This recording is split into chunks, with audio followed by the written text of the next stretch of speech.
Pada pagi hari ini kami datang ke tempat ini Tuhan, menaikkan setiap puji-pujian kami kepada Tuhan.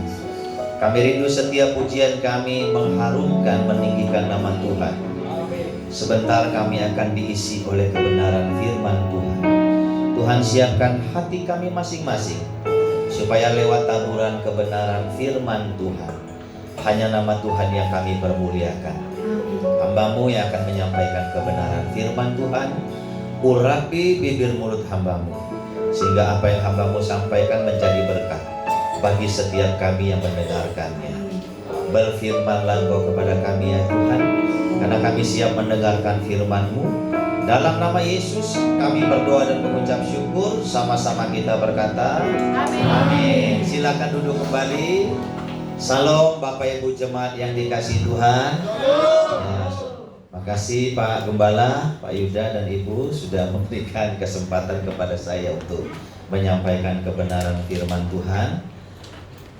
Pak Yuda, saya sekarang sudah bertugas di Jawa Barat ya Pak. Jadi saya 4 bulan sudah di Jawa Barat, Pak Yuda.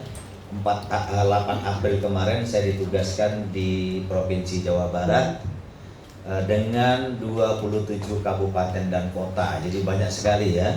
Kalau Banten kan cuma 8. Jadi saya ditugasi dengan provinsi yang sama dengan Banten, yaitu persoalan gereja ya. Kalau Banten 8, kalau Jawa Barat 27. Jadi puyengnya tambah lebih 3 kali lipat Pak Yuda ya. Tapi nggak apa-apa, Tuhan berikan itu supaya saya lebih kuat. Amin. Bapak Ibu, mari kita buka firman Tuhan.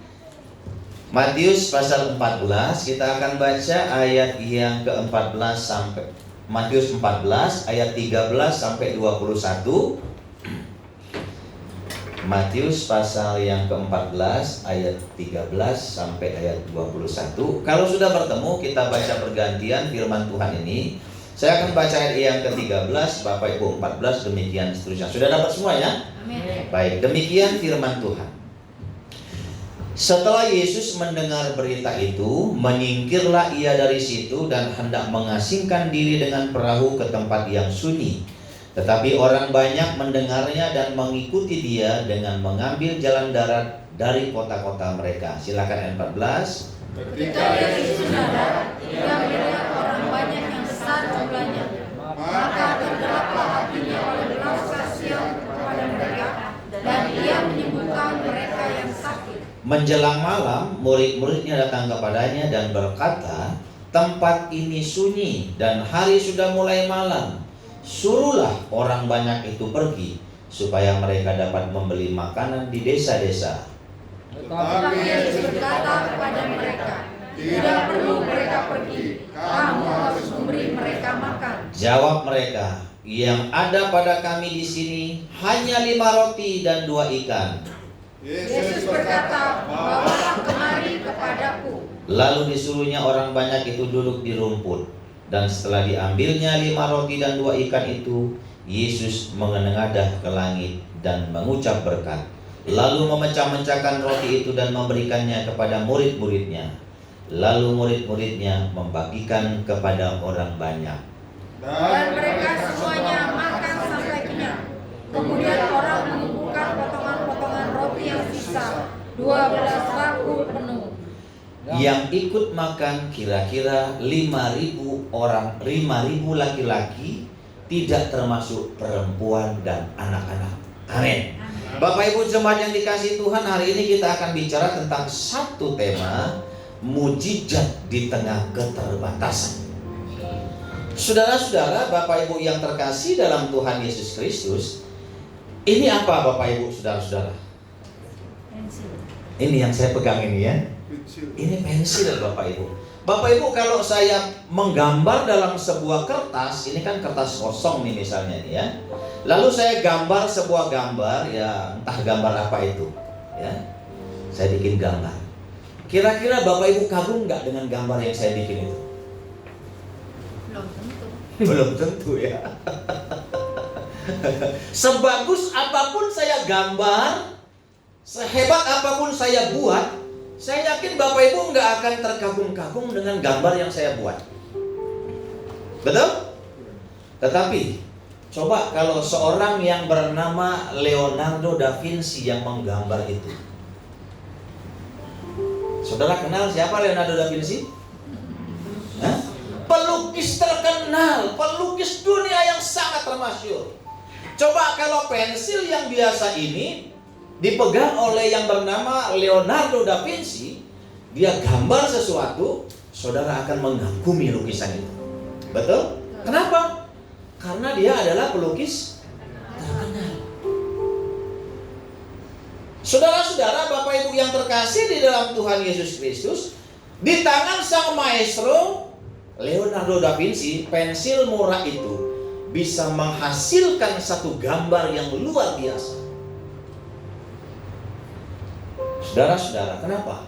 Nilainya berubah bukan karena pensilnya itu berganti emas, tidak. Bukan karena pensilnya berganti emas, tetapi nilainya berubah. Siapa yang memegang pensil itu? Betul? Siapa yang memegang pensil itu, saudara-saudara? Ya, bukan karena nilai pensil itu berubah, tidak. Saudara-saudara, seringkali kita merasa hidup kita, kemampuan kita, atau apa yang kita miliki itu terlalu kecil dan tidak berarti. Sering sekali. Jangan Pak, saya kan nggak punya apa-apa, saya nggak berarti, saya orang nggak dipandang. Saudara-saudara, hari ini kita akan melihat apa yang terjadi ketika keterbatasan yang kecil itu diserahkan ke dalam tangan Tuhan. Apa yang terjadi ketika keterbatasan itu ada diserahkan ke dalam tangan yang namanya maestro sejati, yaitu Yesus Kristus. Amin. Amin. Saudara-saudara. Saudara-saudara, Matius 14 ayat 13 sampai 21 ini, saudara-saudara, mengajarkan kita bahwa keterbatasan kita bukan berarti membuat kita nggak bisa melakukan apa-apa di dalam Tuhan. Saudara-saudara, Bapak Ibu yang terkasih, kalau kita baca cerita ini, Bapak Ibu ya, ini sebuah kisah yang sangat akrab di telinga kita. Apalagi kita kalau rajin sekolah minggu ini ya, guru-guru sekolah minggu ini sering cerita ini 5 roti dan 2 ikan ini ya. Kecuali kita yang nggak pernah sekolah minggu ya. Saudara-saudara, mujizat Yesus memberi makan 5.000 orang laki-laki tidak termasuk perempuan dan anak-anak. Ini kisah yang luar biasa. Tetapi saudara-saudara, ini bukan hanya sekedar cerita tentang sebuah pemenuhan kebutuhan jasmani. Tidak, bukan hanya itu. Saudara-saudara, kadang-kadang guru-guru sekolah minggu, oh iya, ini Yesus memberi orang banyak yang lapar. Saudara, bukan hanya sekedar cerita tentang sebuah pemenuhan kebutuhan jasmani, melainkan sebuah pengajaran bagaimana Yesus bekerja di tengah-tengah segala keterbatasan kita. Ya, di tengah-tengah segala kekurangan kita, situasi yang tidak mungkin, seringkali kita bereaksi seperti murid-murid. Saudara, kalau kita sudah mulai kekurangan, kita mencoba menghindari tanggung jawab kita. Ya, mari kita belajar cara Yesus mengubah keterbatasan menjadi sebuah kelimpahan. Ya, saudara, apa yang harus kita pelajari lewat pemberitaan firman Tuhan ini? Mari kita baca dulu ayat 13 dan 14. Saya minta satu orang baca, boleh ditampilkan ayat 13 dan 14. Bu, boleh baca Bu? Ayat 13 dan 14. Silakan. Matius 14 ayat 13. Setelah Yesus mendengar berita itu, menyingkirlah ia dari situ dan hendak mengasingkan diri dengan perahu ke tempat yang sunyi. Tetapi orang banyak mendengarnya dan mengikuti dia dengan mengambil jalan darat dari kota-kota mereka. Ayat 14. Ketika Yesus mendarat, ia melihat orang banyak yang besar jumlahnya. Maka tergeraklah hatinya oleh belas kasihan kepada mereka, dan ia menyembuhkan mereka yang sakit. Ya, terima kasih. Saudara, yang pertama, ya, apa yang Yesus lakukan ketika melihat orang di tengah-tengah segala keterbatasan mereka? Saudara, saya mau katakan begini, sebuah pelayanan harus digerakkan oleh belas kasihan. Amin. Ya, Saudara, kisah ini dimulai setelah Yesus mendengar kabar kematian Yohanes Pembaptis. Saudara, Yesus mendengar Yohanes Pembaptis itu mati. Secara manusiawi Yesus itu adalah manusia. Pasti dia sedih mendengar kematian Yohanes Pembaptis. Saudara, dia ingin mengasingkan diri ke tempat yang sunyi. Tujuannya apa? Untuk berdoa, untuk menenangkan dirinya, karena dia merasa kehilangan Yohanes Pembaptis. Namun ketika Yesus mendarat, saudara-saudara, ternyata dia melihat orang banyak di seberang sana sudah mendahului Yesus, saudara-saudara. Dan dia melihat orang banyak itu jumlahnya besar sekali. Saudara, ketika Yesus lihat orang banyak itu, apa respon Yesus? Ayat yang ke-14 berkata, hatinya tergerak oleh belas kasihan. Ya, saudara, karena hatinya tergerak oleh belas kasihan, saudara, lalu Yesus menyembuhkan orang sakit di antara orang yang banyak itu. Saudara-saudara, belas kasihan Yesus itu mengalahkan kenyamanan pribadinya. Saudara, dia dalam keadaan sedih. Dia dalam keadaan yang tertekan karena Yohanes Pembaptis mati. Tetapi saudara-saudara, belas kasihan Yesus itu tidak membuat dirinya lupa melihat orang-orang yang butuh pertolongan dia. Saudara-saudara, Yesus melakukan itu demi kenyamanan dirinya. Saudara, seringkali kita enggan melayani. Sering sekali kita enggan menolong orang lain karena kadang-kadang kita merasa diri kita sendiri sedang perlu pertolongan. Seringkali kadang-kadang kita melihat, kok saya sendiri perlu ditolong, bagaimana saya harus menolong orang lain, saudara-saudara. Saudara-saudara, belas kasihan sejati dari Kristus mendorong kita keluar dari kenyamanan diri kita, ya, untuk melihat kebutuhan sesama kita. Saudara, saya mau katakan pelayanan yang berdampak selalu dimulai dari hati yang tergerak oleh belas kasihan. Amin. Bukan oleh karena rutinitas kita sebagai orang Kristen. Saudara, banyak orang Kristen datang ke gereja karena rutinitas mereka. Yang penting aku datang ke gereja, aku beribadah, setelah itu aku pulang. Saudara-saudara, pernahkah kita melihat orang di luar sana yang membutuhkan belas kasihan kita? Saudara, ketika saya pada tanggal 8 April 2026 yang lalu mendapatkan surat untuk pindah ke Jawa Barat, saudara-saudara, saya kagetnya luar biasa. Saya nggak pernah diceritakan, Pak Yuda. Saya nggak pernah dikasih tahu, saudara-saudara. Saya sudah 24 tahun di Banten, merasa diri saya nyaman, hidup dalam zona nyaman. Saya sudah punya rumah, saya sudah punya tempat yang bagus, saya sudah banyak teman-teman di Banten, saya sudah tahu semua gereja-gereja. Saya merasa dalam keadaan zona nyaman. Tapi Tuhan bilang, kau harus keluar. Kau harus keluar. 28 kabupaten kota perlu pertolonganmu di sana yang lebih besar. Saudara, waktu saya dipindahkan, waktu saya mendapatkan surat rotasi, saudara-saudara, saya stres. Tuhan, oh saya harus keluar dari Banten. Kan saya sudah nyaman di sini, Tuhan. Saya sudah tahu lokasi di Banten, saya tahu bagaimana menyelesaikan persoalan gereja-gereja. Saya sudah tahu bagaimana tokoh-tokoh agama, tokoh-tokoh masyarakat yang keras sekalipun saya hadapi. Kok Tuhan pindahkan saya di Jawa Barat? Saudara, Tuhan bilang kau jangan hidup dalam zona nyaman, sebab zona nyaman itu enggak akan membuat engkau melihat belas kasihan di sana yang lebih besar. Saudara, 1 bulan saya stres. Saudara, setelah saya renungkan, ternyata Tuhan mau saya melihat pekerjaan-pekerjaan Tuhan lebih besar di Jawa Barat. Ternyata 27 kabupaten kota mengalami persoalan yang besar tentang persoalan gereja-gereja. Saudara, kalau saya hidup dalam zona nyaman, saudara-saudara, saya tidak akan digerakkan oleh belas kasihan. Saya merasa diri saya aman.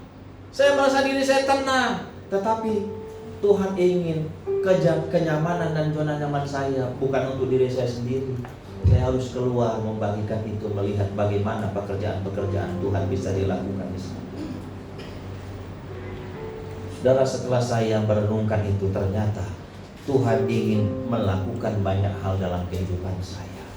Tuhan ingin pelayanan saya berdampak bukan dalam lingkungan yang kecil saja, tapi Tuhan ingin saya berdampak dalam lingkungan yang lebih besar. Saudara, adakah belas kasihan kita sebagai orang percaya supaya kita memiliki dampak yang besar dalam setiap kehidupan kita pribadi lepas pribadi? Saudara, kalau kita hanya nyaman untuk diri kita sendiri, saudara-saudara, kau tidak akan memiliki dampak bagi sesamamu. Sementara orang di luar sana membutuhkan pelayanan kita. Orang di luar sana membutuhkan kita untuk mengasihi mereka. Saudara-saudara, Bapak Ibu yang terkasih dalam Tuhan Yesus Kristus, belas kasihan Yesus menggerakkan dia untuk melakukan mujizat bagi banyak orang pada waktu itu. Itulah pelayanan yang sejati. Adakah pelayanan yang sejati dalam diri kita digerakkan oleh belas kasihan sehingga gereja kita memiliki dampak yang luar biasa besar di tengah-tengah lingkungan kita? Amin. Saudara, itu yang pertama. Saudara, yang kedua, apa yang terjadi di tengah-tengah persoalan ketika Yesus berada di tengah-tengah orang banyak itu? Mari kita baca dulu ayat 15 dan 16. Saya minta satu orang Bapak baca. Boleh Bapak baca ayat 15 dan 16?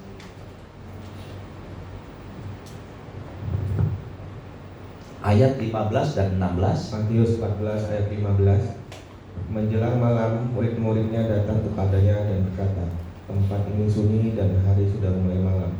Suruhlah orang banyak itu pergi supaya mereka dapat membeli makanan di desa-desa. Tetapi Yesus berkata kepada mereka, tidak perlu mereka pergi, kamu harus memberi mereka makan. Iya, saudara-saudara, yang kedua, ini ada dua versi pandangan murid dan pandangan Yesus. Saudara, di tengah-tengah pergumulan yang berat itu ada dua pandangan. Yang pertama pandangan murid, ya, dan yang kedua adalah pandangan Yesus. Saudara, ketika hari mulai malam, para murid datang kepada Yesus dengan analisis yang sangat logis. Saudara-saudara, murid-murid ini memiliki analisis yang sangat logis. Ya, namanya manusia. Kita berpikir secara logis. Saudara, tempat itu sunyi, hari sudah mulai malam, dan orang banyak itu perlu disuruh pergi ke desa-desa membeli makanan. Itulah analisis murid-murid. Suruh mereka pergi. Saudara, kadang-kadang kata suruh itu enak ya. Kita lepas tanggung jawab. Sudah, kalau ada banyak orang yang datang ke gereja, Pak Pendeta, suruh mereka pergi saja. Kira-kira gitu ya. Suruh mereka pergi saja ke desa-desa membeli makanan, ya. Padahal Tuhan sedang menyiapkan kita menjadi berkat. Tapi analisis logis kita cuma bilang suruh mereka pergi saja. Ya, suruh mereka pergi. Saudara, pandangan murid-murid ini adalah pandangan yang realistis tapi terbatas. Ya. Mereka melihat masalah besar langsung menyimpulkan bahwa mereka tidak mampu.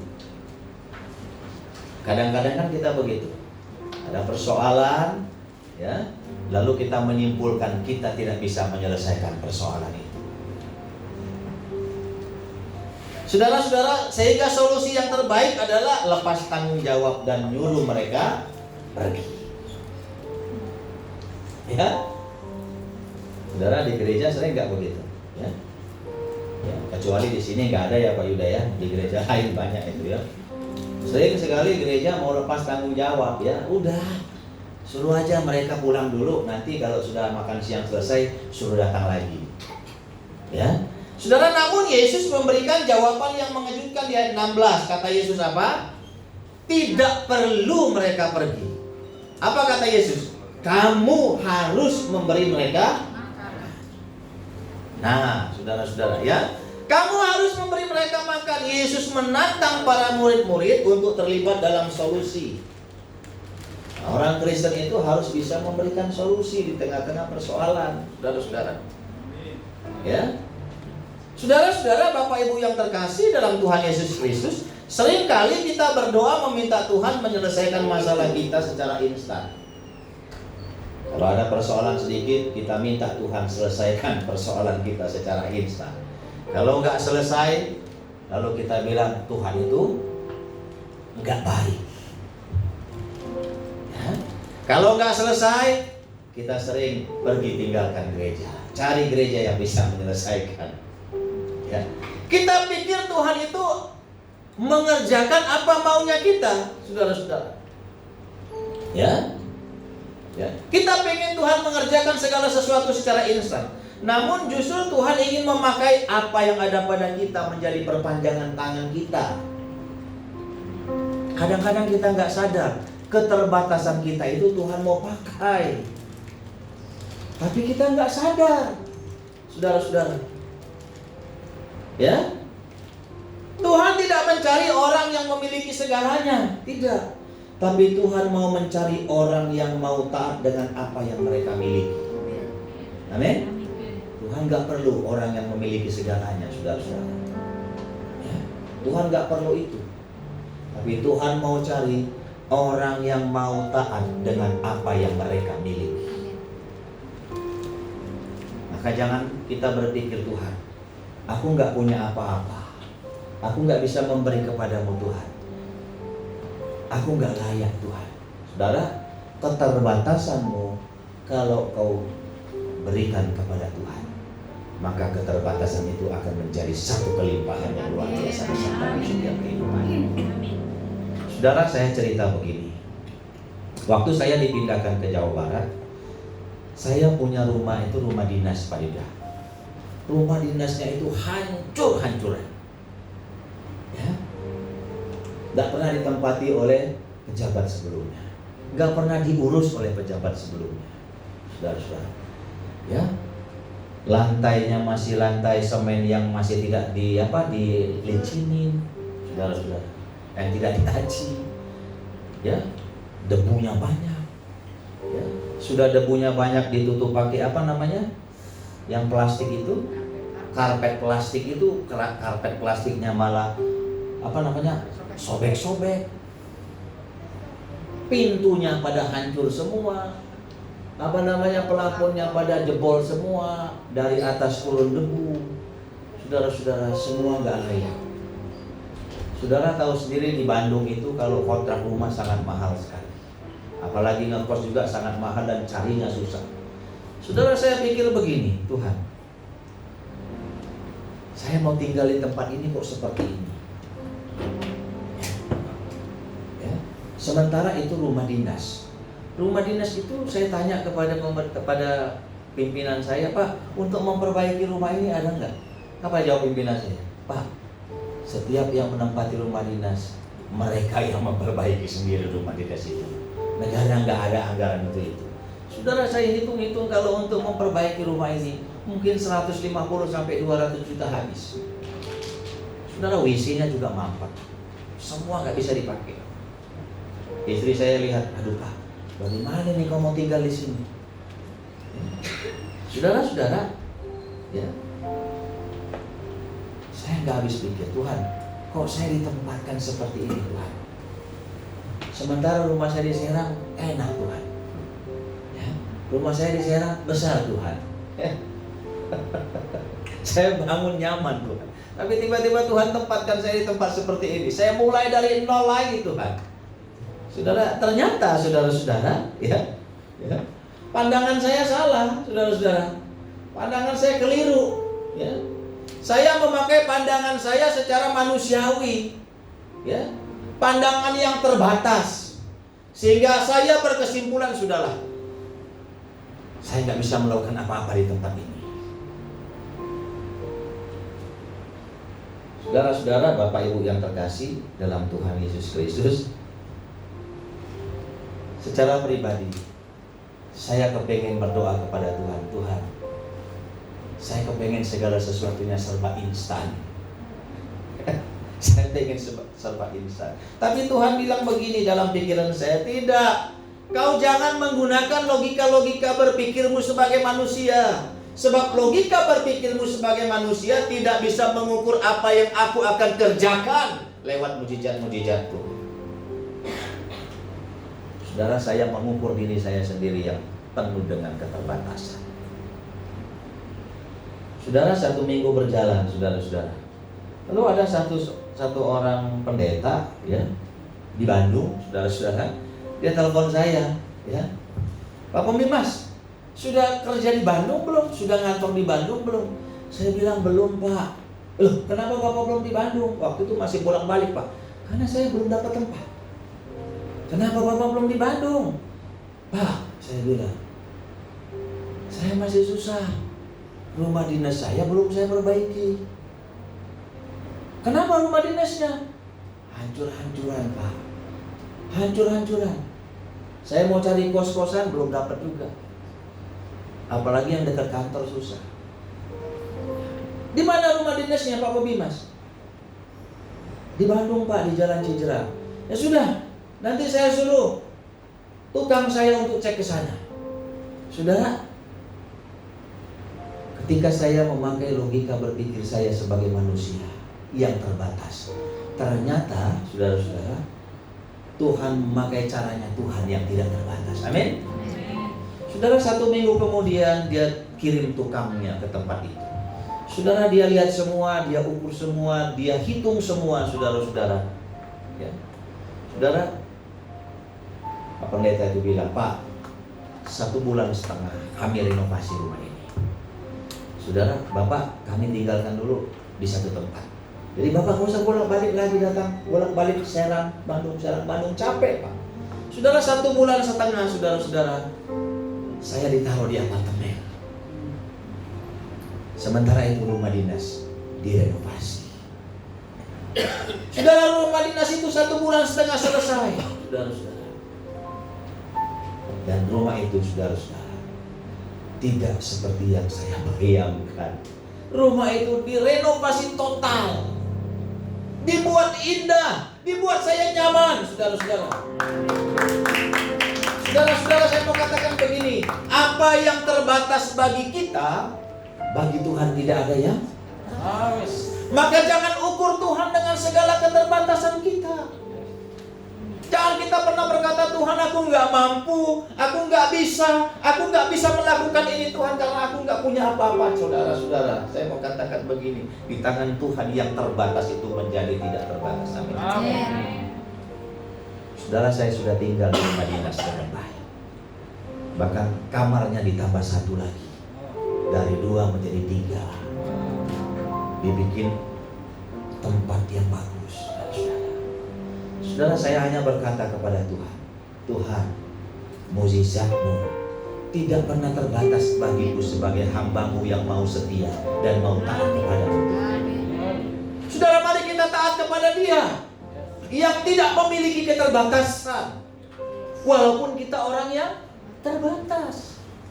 Maka jangan pikir dengan pikiran kita, sebab pikiran kita tidak bisa menjangkau apa yang mau Tuhan berikan kepada kita.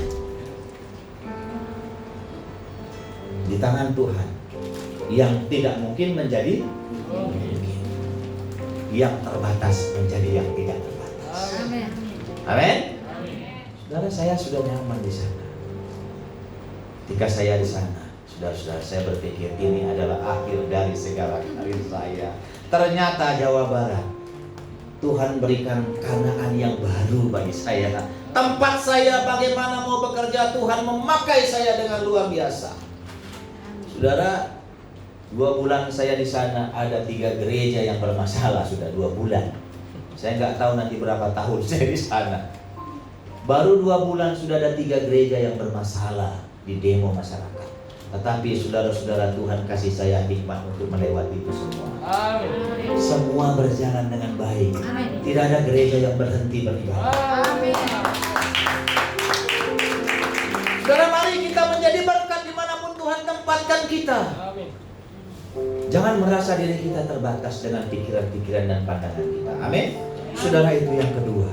Saudara-saudara, ini masih banyak, ada 360 saudara-saudara. Ya. Ada 360 loh Pak. Saudara yang ketiga, saudara-saudara, mari kita baca apa yang terjadi ayat 17 dan ayat 19. Saya minta seorang ibu baca. Ibu boleh baca? Masih bisa lihat Bu di depan? Masih? Silakan baca Bu ayat 17 sampai 19.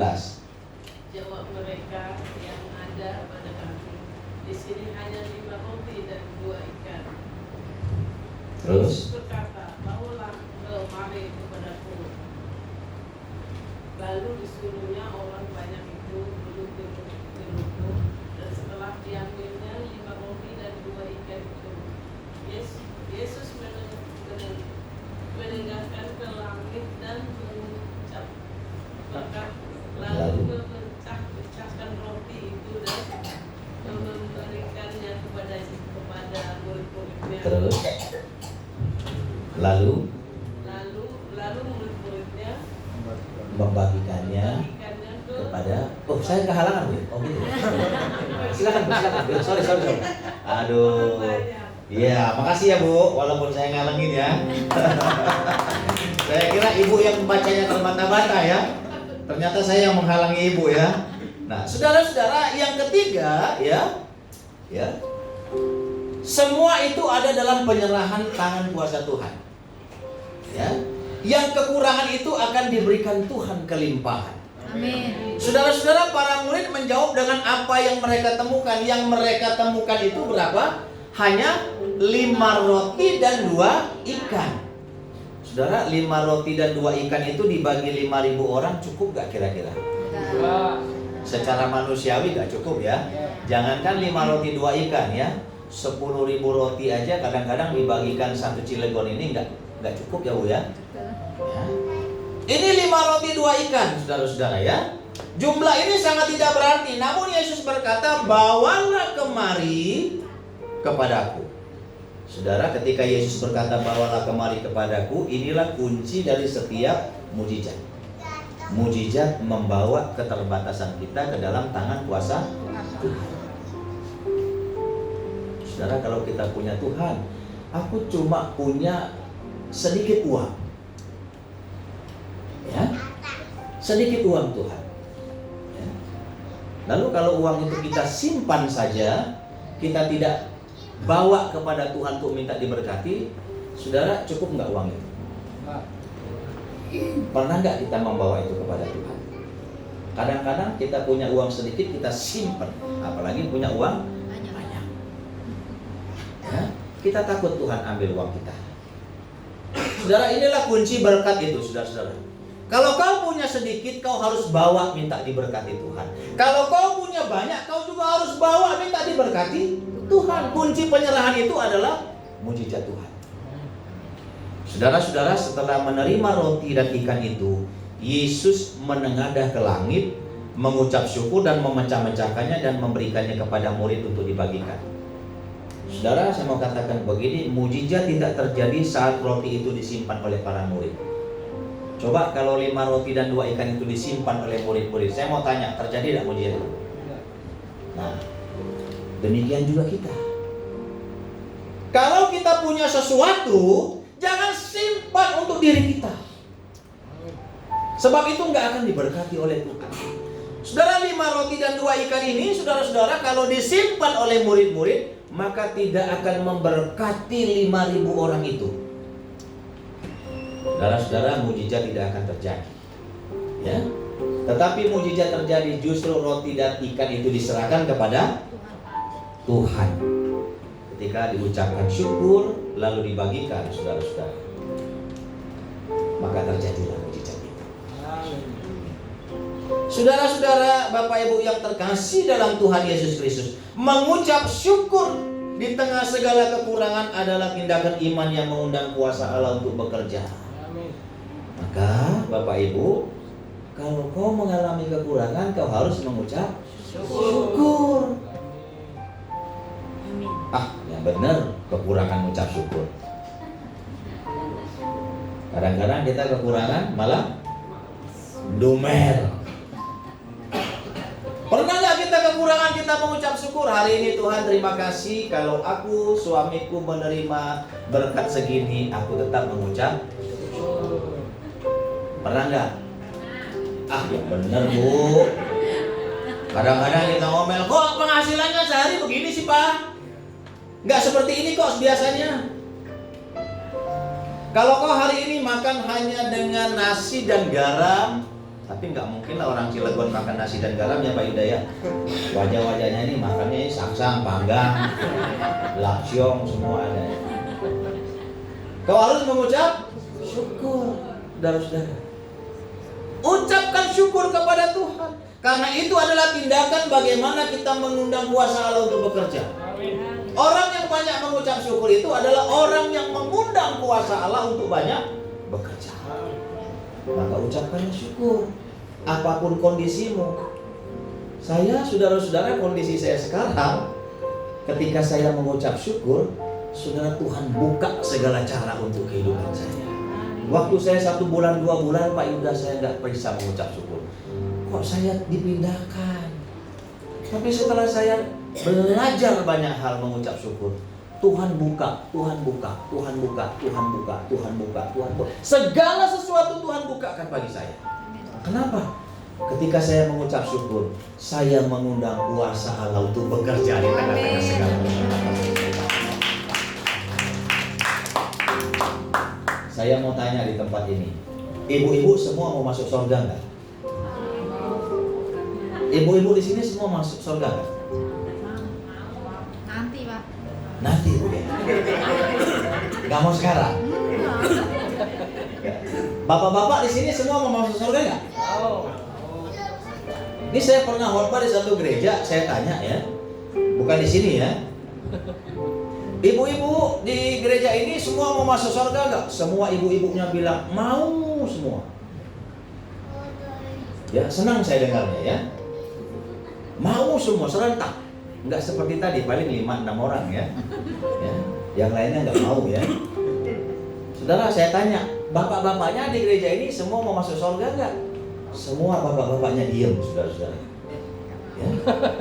Semua bapak-bapaknya diam. Bapak-bapak itu kan kalau mau ngomong kan di depan orang kan kayaknya kan gengsi ya. Gengsi. Ya. Satu ketika setelah saya khotbah, kan salam-salaman di depan gereja tuh ya. Biasa kan salam-salaman sama jemaat. Ada satu bapak yang memandang saya sepertinya dia marah sekali. Ya. Dia pelototin saya begitu.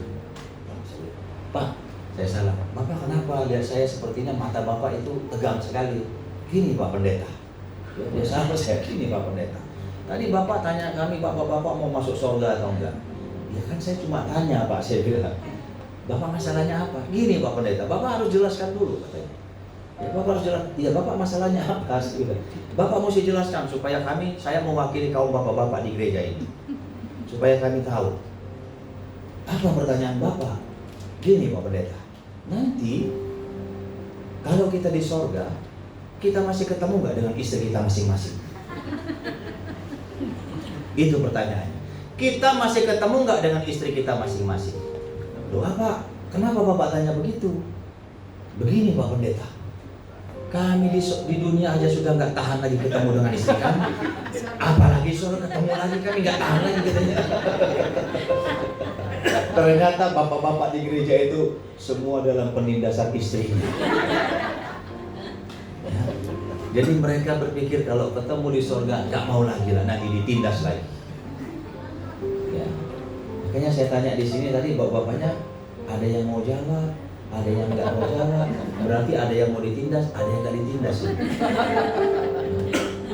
Saudara-saudara, Bapak Ibu yang terkasih dalam Tuhan Yesus Kristus, saya bilang sama Bapak tadi, Pak, nanti di surga semua Tuhan buat yang baik-baik. Yang tidak baik itu Tuhan buang, Tuhan hapus. Maka selama di dunia, kenapa ketawa Bu? Ibu dalam penindasan atau suami dalam penindasan.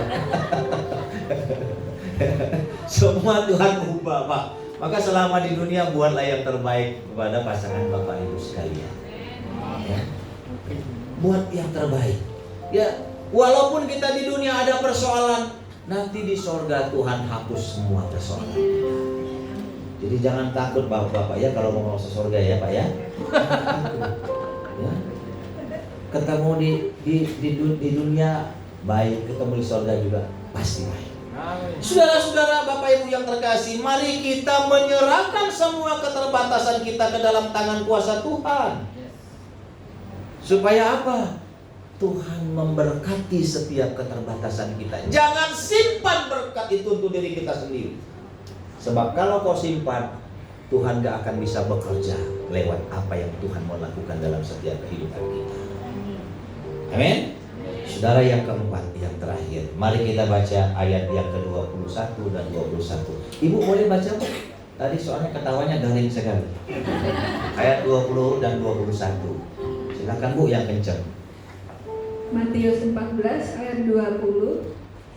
Dan mereka semuanya makan sampai kenyang.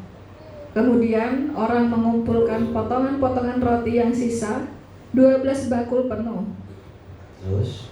Yang ikut makan kira-kira 5.000 laki-laki, tidak termasuk perempuan dan anak-anak. Ya, terima kasih. Saudara, yang terakhir, yang keempat, Yesus itu, Tuhan itu selalu memberikan kelimpahan kepada kita yang sempurna.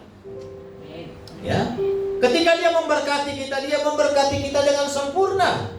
Saudara, mereka semua makannya sampai kenyang. Bahkan ketika potongan-potongan roti itu dikumpulkan, jumlah mereka yang dikumpulkan itu mencapai 12 bakul penuh. Saudara, angka 12 bakul itu seringkali melambangkan sebuah kesempurnaan. Saudara, 12 suku Israel. Saudara, Tuhan kita itu bukan Tuhan yang pelit. Saudara, ketika Tuhan memberkati, Dia memberkati kita dengan sebuah kelimpahan sampai penuh. Maka kalau kau diberkati, kau juga harus memberkati orang lain. Karena Tuhan kita Tuhan yang kaya. Saudara, sisa 12 bakul itu menunjukkan bahwa di dalam Tuhan tidak ada yang terbuang dengan sia-sia. Tidak ada. Ya, berkat Tuhan itu tidak pernah sia-sia, saudara-saudara. Setiap ketaatan dan penyerahan diri kita kepada Tuhan akan menghasilkan dampak yang jauh lebih besar apa yang kita bayangkan. Ya, jadi jangan pelit, saudara-saudara. Ya, sebagai orang percaya itu kita nggak boleh pelit, sebab Tuhan kita itu Tuhan yang tidak pelit. Ya, saudara-saudara, Bapak Ibu yang terkasih, ya, apa 5 roti dan 2 ikan dalam setiap hidup kita? Mungkin kemampuan kita yang terbatas. Tuhan, aku terbatas, Tuhan. Hari ini aku gak bisa melakukan apa-apa. Apa 5 roti dan 2 ikan dalam hidup kita? Mungkin keuangan kita yang sekarang ini pas-pasan. Tuhan, aku memiliki uang yang pas-pasan, Tuhan. Anakku akan kuliah, kebutuhanku banyak, ekonomiku seperti ini, Tuhan. Atau waktu kita yang sempit. Mungkin tantangan di depan kita tampak seperti 5.000 orang yang kelaparan di padang gurun. Banyak sekali tantangan di depan kita. Saudara, hari ini kita mau belajar, ya, dari cerita ini, saudara-saudara. Miliki hati yang penuh dengan belas kasihan terhadap sesama. Amin. Miliki hati yang penuh belas kasihan terhadap sesama. Saudara, bilang dulu kiri kanan kita, aku mengasihimu. Ya. Mungkin kau sedang lelah, aku mengasihimu. Mungkin kau sedang capek, hari ini aku mengasihimu. Mungkin pergumulanmu banyak, hari ini aku mengasihimu. Saudara, dengan seperti itu kita saling menguatkan satu dengan yang lain. Saudara, jangan menyuruh masalah orang lain pergi hanya karena kita merasa tidak mampu. Sama seperti murid-murid tadi, suruh mereka pergi ke desa-desa Tuhan, padahal mereka mampu. Ada Tuhan di situ. Mereka gak mau melihat Tuhan bekerja. Mereka hanya bisa menyuruh, suruh mereka pergi. Kadang-kadang kita juga demikian, menyuruh orang lain pergi hanya kita merasa tidak mampu. Kita tidak mau membawa situasi itu ke dalam tangan kuasa Tuhan. Saudara, kalau saya mengandalkan kekuatan saya tidak akan mau dipindahkan di Jawa Barat 27 kabupaten dan kota. Besar sekali Bapak Ibu. Saya 4 bulan saja keliling. Kemarin saya sudah di opname Pak. Capek. Baru 4 bulan saya sudah di opname. Karena saya harus keliling sampai ke Pangandaran Pak. Kemarin saya baru pulang dari Tasikmalaya, Banjar, Pangandaran, satu daerah itu 6 jam. Ya. Nanti besok saya harus ke Cirebon. Besoknya lagi saya harus ke Majalengka. Besoknya lagi saya harus ke Sukabumi. Banyak sekali saya harus layani. Banyak sekali yang harus saya datangi, gereja-gereja yang banyak persoalan. Saudara-saudara, kalau saya mengandalkan kekuatan saya dalam situasi tersebut, saya tidak mampu. Tapi saya tidak berkata, sudah, kamu diam saja situ berdoa, nanti Tuhan bekerja. Tidak. Tapi saya datang kepada mereka, menguatkan mereka, supaya mereka percaya ada kuasa Tuhan di tengah-tengah persoalan mereka. Amin. Saudara, yang ketiga, mari serahkan apa yang ada pada kita dengan ucapan syukur. Serahkan apa yang ada pada kita dengan ucapan syukur. Ketika kita menyerahkan apa yang ada pada kita dengan ucapan syukur, mari kita melangkah dalam ketaatan, membagikannya kepada orang yang memerlukan itu. Amin. Saudara, ketika kita berani menyerahkan keterbatasan kita ke dalam tangan kuasa Tuhan yang tidak terbatas, maka disitulah pemeliharaan Tuhan akan dinyatakan dalam hidup kita. Amin. Tuhan akan bekerja. Saudara, saya punya anak 1, baru selesai kuliah tahun ini, bulan Juni kemarin, baru fresh graduate dari Pertamina. Ya. Lalu ketika dia selesai kuliah, sudah dipanggil, saudara-saudara, sudah taken kontrak. Sekarang negara kita kan lagi susah-susahnya Bapak Ibu. Semua perusahaan-perusahaan plat merah semua dalam kondisi yang susah. Saudara sudah taken kontrak tapi belum dipanggil, saudara-saudara, karena ada persoalan di Pertamina yang belum selesai. Saya bilang sama anak saya, tidak usah takut, ya. Kau percaya saja, ya. Hampir 2 bulan dia menantikan, sudah tanda tangan kontrak tapi belum dipanggil Bapak Ibu. Apalagi perusahaan plat merah Pertamina penuh dalam persoalan besar. Saya bilang percaya saja. Kalau kita manusia ini terbatas, tapi Tuhan tidak pernah terbatas. Kalau kau melangkah bersama Tuhan, yang terbatas itu akan menjadi sesuatu yang tak terbatas. Saudara, siapapun saudara, apapun pekerjaan saudara, apapun usaha saudara, jangan pernah merasa keterbatasan saudara membuat saudara nggak bisa melihat Tuhan bekerja di tengah-tengah segala keterbatasan. Amin. Serahkan ke dalam tangan kuasa Tuhan. Yang terbatas itu akan menjadi kelimpahan di dalam hidup kita. Mari kita tundukkan kepala, kita berdoa. Kami bersyukur dan berterima kasih Tuhan untuk kebenaran firman Tuhan yang boleh kami dengarkan pada pagi hari ini. Kami percaya firman Tuhan tidak pernah kembali dengan sia-sia. Firman Tuhan terus bekerja dalam setiap kehidupan kami, pribadi lepas pribadi. Oleh karena itu Tuhan, pakai kami Tuhan sebagai alat-Mu, supaya setiap kami boleh melakukan yang terbaik untuk pekerjaan-pekerjaan Tuhan. Berdoa secara khusus untuk gembala di tempat ini, Pak Yuda dan Ibu. Tuhan, pakai hamba-Mu di tempat ini menjadi alat yang luar biasa bagi pertumbuhan umat Tuhan di tempat ini. Pelayanan di tempat ini, visi dan misi yang Tuhan nyatakan dalam setiap kehidupan hamba-Mu, Tuhan terus berapi, sehingga lewat pelayanan di tempat ini nama Tuhan terus dipermuliakan. Berdoa bagi seluruh jemaat-Mu di tempat ini yang hadir beribadah. Apa yang menjadi pergumulan mereka, apa yang menjadi persoalan mereka, hamba-Mu mau berdoa dalam nama Yesus. Tuhan berkati mereka, angkat setiap pergumulan itu. Yang sakit Tuhan sembuhkan, yang bergumul dalam pekerjaan Tuhan buka jalan keluar. Tidak ada yang tertutup bagi mereka untuk menerima pekerjaan. Yang bergumul untuk masa depan anak-anak mereka. Tuhan berkati anak-anak mereka supaya mereka memiliki masa depan yang baik, masa depan yang cerah bersama-sama dengan Tuhan. Yang bergumul untuk pasangan hidup, jodoh mereka, Tuhan berikan yang terbaik bagi setiap jemaatmu yang menurut, supaya mereka mendapatkan jodoh yang seiman, jodoh yang betul-betul datang dari Tuhan, dan lewat itu nama Tuhan dipermuliakan. Hamba-Mu selesai menyampaikan kebenaran firman Tuhan. Hamba-Mu percaya firman-Mu tidak pernah kembali dengan sia-sia.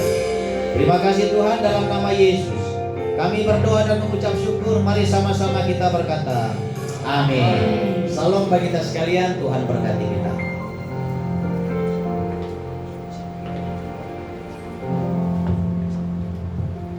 Aku punya Tuhan yang besar, yang pada dalam jemaat sendiri kita akan mengakhiri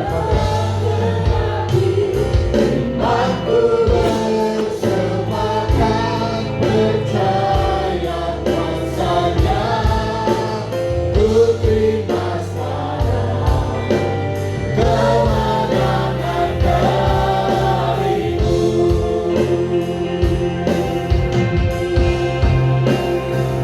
Aku punya Tuhan yang besar, yang tak berjanji dan sanggup menggenapi. Aku bersepakat percaya kuasanya, ku terima sekarang kemenangan darimu. Ku terima sekarang kemenangan darimu.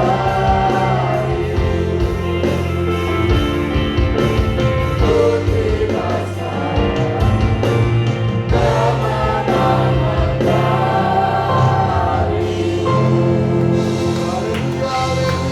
darimu. Bapak, terima kasih Tuhan untuk kasih dan kebaikan-Mu. Terima kasih Tuhan untuk kebenaran firman yang sudah disampaikan oleh hamba-Mu. Tuhan, terima kasih, biar kebenaran firman-Mu menjadi rema bagi setiap kami Tuhan. Dan kami mau mengandalkan Engkau seutuhnya. Kami percaya Tuhan, apa yang ada pada kami Tuhan, kami akan serahkan ke dalam tangan-Mu Tuhan. Dan biarlah Engkau yang bekerja sebebas-bebasnya di dalam kehidupan kami. Apapun yang menjadi pergumulan masalah kami juga serahkan semua ke dalam tangan-Mu. Karena kami memiliki Allah yang besar, Allah yang dahsyat, yang sanggup menolong kami, yang sanggup membebaskan kami Bapa. Terima kasih Tuhan Yesus Kristus. Terima kasih Tuhan untuk hamba-Mu Pak Junit Cobi Tuhan yang sudah Kau kirim ke tempat ini. Tuhan untuk memberkati setiap jemaat-Mu di tempat ini Bapa. Tuhan urapi hamba-Mu Tuhan. Berikan terus Tuhan kesehatan yang sempurna, istri dan anaknya juga Tuhan lindungi, Tuhan jagai Tuhan. Kuatkan kakinya Tuhan untuk melangkah bersama-sama dengan Engkau Tuhan, menyelesaikan setiap visi dan misi yang sudah Tuhan taruhkan di dalam kehidupannya, di dalam bisnis dan pekerjaannya Tuhan. Biarlah kemanapun hamba-Mu melangkah, Tuhan sertai, Tuhan lindungi. Biar Tuhan hamba-Mu boleh terus berdampak dimanapun juga, khususnya di Jawa Barat ini Tuhan, yang sudah Tuhan percayakan, tempatkan untuk hamba-Mu menjadi saluran berkat bagi gereja-gereja yang ada di Jawa Barat Bapa. Terima kasih Tuhan untuk setiap jemaat-Mu yang sudah hadir. Kami percaya Tuhan, jemaat-Mu juga Tuhan tidak akan kembali dengan tangan kosong. Mereka akan diberkati Tuhan dengan berkat yang berkelimpahan Tuhan. Terus urapi hamba-Mu, terus bawa hamba-Mu, jemaat-Mu di tempat ini semakin hari semakin mengenal kebenaran firman-Mu Bapa. Terima kasih Tuhan, sebentar kami akan pulang. Tuhan juga menimbangkan kami tanpa kekurangan suatu apapun juga. Lindungi setiap kendaraan yang kami pakai, tutup bungkus dan kuasa darah Tuhan Yesus Kristus. Dan sebelum pulang biarlah berkat-Mu menyertai kami dan kami siap menerima berkat yang daripada-Mu. Mari arahkan hati dan angkat kedua tangan kita. Tuhan memberkati Engkau dan melindungi Engkau. Tuhan menyinari engkau dengan wajahnya dan memberikan engkau kasih karunia. Tuhan menghadapkan wajahnya kepadamu dan memberikan engkau damai sejahtera. Sekarang pulang dan terimalah berkat yang terbaik dari Allah Bapa di sorga, kasih yang sempurna dari Tuhan Yesus Kristus, persekutuan yang indah dan manis bersama Allah Roh Kudus, dari mulai sekarang sampai kedatangan Tuhan yang kedua kalinya, bahkan sampai selama-lamanya. Di dalam dan demi nama Tuhan Yesus Kristus, kita yang diberkati oleh Tuhan, haleluya, sama-sama katakan amin. Selamat siang, Tuhan Yesus memberkati.